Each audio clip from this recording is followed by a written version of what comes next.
Donc, dans le cadre de la stratégie de lutte, comme je le rappelais tout à l'heure, le premier pas d'abord, c'est la conscientisation, la sensibilisation. Et heureusement, c'est l'objectif de ces assises-là, organisées par SOS Village et qui regroupe l'ensemble des partenaires. Vos partenaires, les partenaires avec lesquels ils travaillent au quotidien, mais surtout les structures étatiques chargées de gérer ce phénomène-là au niveau le plus élevé. Il y a un dispositif qui est pris en charge au niveau de l'État. C'est un dispositif, je le rappelais tout à l'heure, géré au niveau de la présidence de la République et qui regroupe l'ensemble des services chargés de contribuer à la lutte contre la cybersécurité.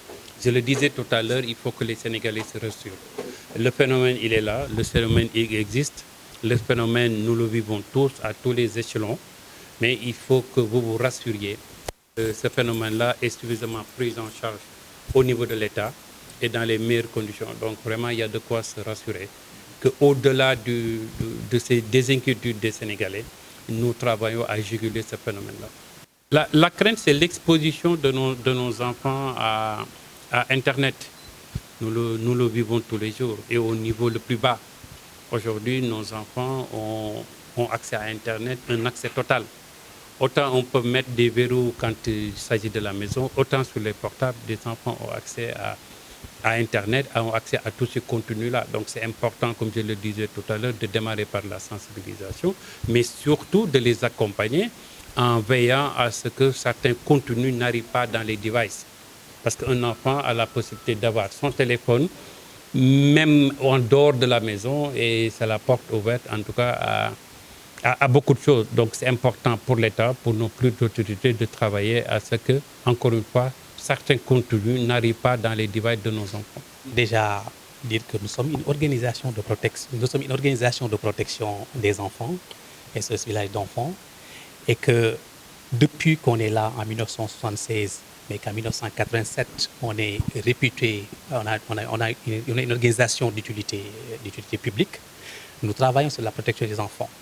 Nous avions une activité de protection des enfants, de prise en charge alternative, des enfants aussi au sein des communautés pour qu'il fallait prévenir cette perte de prise en charge. Mais la question de la cybersécurité est advenue entre-temps. Et la question de tout ce qui concerne l'intelligence artificielle préoccupe au plus haut niveau. C'est ça le sens de cette activité aujourd'hui, qui fait qu'on fait se regrouper aujourd'hui des autorités étatiques, des autorités des ONG internationales dans le cadre de la coalition Joining Forces, mais aussi qu'on puisse faire se rencontrer les ONG locales pour pouvoir adresser ces questions préoccupantes.